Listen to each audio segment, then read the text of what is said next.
ಬೆಂಗಳೂರಿನಲ್ಲಿ ಆರ್ಸಿಬಿ ಸಂಭ್ರಮಾಚರಣೆಯ ವೇಳೆ ಕಾಲ್ತುಳಿತ ಉಂಟಾಗಿದ್ದು ಈ ಒಂದು ಪ್ರಕರಣಕ್ಕೆ ಸಂಬಂಧಪಟ್ಟಂತೆ ಮಂಡ್ಯದ ರಾಯಸಮುದ್ರದ ಪೂರ್ಣಚಂದ್ರ ಸಾವನ್ನಪ್ಪಿರುವ ಮತ್ತೊಬ್ಬ ಯುವಕ ಕೆಆರ್ಪೇಟೆಯ ರಾಯಸಮುದ್ರ ಗ್ರಾಮದ ಯುವಕ ಪೂರ್ಣಚಂದ್ರ 26 ವರ್ಷ ವಯಸ್ಸಷ್ಟೇ. ನೋಡಿ, ನಿನ್ನೆ ನಡೆದಿರುವಂತಹ ಕಾಲ್ತುಳಿತ ಪ್ರಕರಣದಲ್ಲಿ ಆಲ್ಮೋಸ್ಟ್ ಎಲ್ಲರೂ ಕೂಡ ಸಾವನ್ನಪ್ಪಿರೋದು ಯುವಕ ಯುವತಿಯರೇ.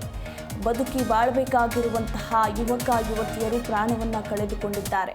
ಕೆಆರ್ಪೇಟೆಯ ರಾಯಸಮುದ್ರ ಗ್ರಾಮದ ಯುವಕ ಪೂರ್ಣಚಂದ್ರ ನಿನ್ನೆಯ ಕಾಲ್ತುಳಿತದ ಸಂದರ್ಭದಲ್ಲಿ ಸಾವನ್ನಪ್ಪಿರುವ ದುರ್ದೈವಿ.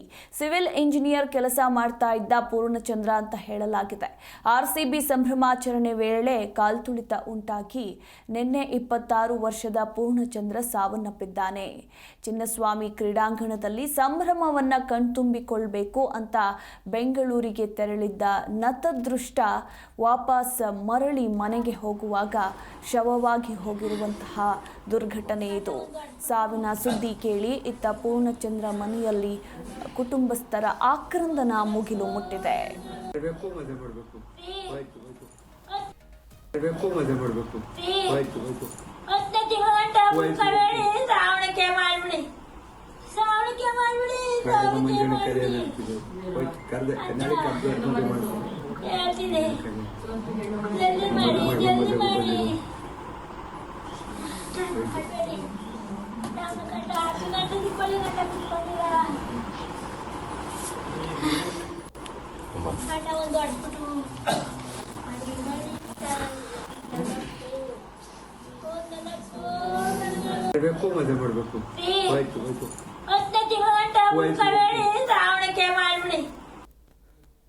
ನೋಡಿ, ಕುಟುಂಬಸ್ಥರ ಪರಿಸ್ಥಿತಿಯನ್ನ ಗಮನಿಸಬಹುದು ನೀವು. ಯಾರೂ ಕೂಡ ಊಹಿಸಿರಲಿಲ್ಲ ಆರ್ಸಿಬಿ ಸಂಭ್ರಮಾಚರಣೆಯ ಸಂದರ್ಭದಲ್ಲಿ ಈ ರೀತಿ ಕಾಲ್ತುಳಿತ ಸಂಭವಿಸುತ್ತೆ ಅಂತ.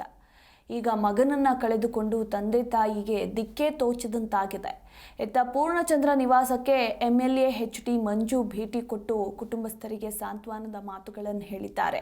ಕೆಆರ್ಪೇಟೆ ತಾಲೂಕಿನ ರಾಯಸಮುದ್ರ ಗ್ರಾಮಕ್ಕೆ MLA HT ಮಂಜು ಭೇಟಿಯನ್ನ ಕೊಟ್ಟು ಕುಟುಂಬಸ್ಥರೊಂದಿಗೆ ಮಾತನಾಡಿ ಸಾಂತ್ವನದ ಮಾತುಗಳನ್ನು ಹೇಳಿದ್ದಾರೆ.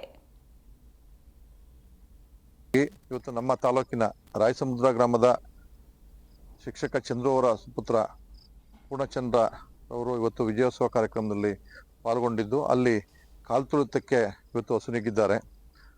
ಆ ಒಂದು ಮೃತನ ತಂದೆ ತಾಯಿ ಮತ್ತು ತಂಗಿಗೆ ದುಃಖವನ್ನ ನೀಗಿಸುವಂತ ಶಕ್ತಿಯನ್ನ ಕೊಡ್ಲಿ ಆ ದೇವರು ಅಂತ ದೇವರಲ್ಲಿ ಪ್ರಾರ್ಥನೆ ಮಾಡ್ಕೋತಾ, ಈ ಒಂದು ಘಟನೆ ನಡೀಬಾರ್ದಿತ್ತು, ನಡೆದ್ಬಿಟ್ಟಿದೆ. ಅದು ಸರ್ಕಾರನೂ ಸಹ ಒಂದು ಪೂರ್ವ ನಿಯೋಜನೆ ಇರಬೇಕಾಯ್ತು. ಪೂರ್ಣ ಪ್ರಮಾಣದ ಒಂದು ಬಂದೋಬಸ್ತು ಅವಶ್ಯಕತೆ ಇರುವಷ್ಟು ಅಂತ ಅಲ್ಲಿ ಕ್ರೀಡಂಗೆ ಎಷ್ಟೋ ಒಂದು ಜನಸಂಖ್ಯೆ ಹಿಡಿಸುತ್ತೆ ಅಷ್ಟನ್ನ ಪೂರ್ವ ಸಿದ್ಧತೆ ಮಾಡಿಕೊಂಡು ಅಷ್ಟಕ್ಕೆ ಮಾತ್ರ ಅವಕಾಶ ಮಾಡಿಕೊಡ್ಬೇಕಾಯ್ತು. ಒಗ್ಗಟ್ಟಾಗಿ ಮಾಡಿದ್ರಿಂದ ಒಂದು ಆಕ್ಸಿಡೆಂಟ್ ಆಗಿ ಘಟನೆ ಆಗಿದೆ. ನಮ್ಮ ತಾಲೂಕಿನ ಯುವಕ ಅಷ್ಟೇ ಅಲ್ಲ, ಬಹುತೇಕ 12-13ಕ್ಕಿಂತ ಹೆಚ್ಚು ಯುವಕರು ಈ ಘಟನೆಯಲ್ಲಿ ಅಸುನೀಗಿರೋದು ನಿಮಗೆಲ್ಲ ಗೊತ್ತಿರುವಂಥ ವಿಚಾರ. ಹಾಗಾಗಿ ಸರ್ಕಾರ ಅವ್ರಿಗೆ ಆ ಕುಟುಂಬಗಳಿಗೆ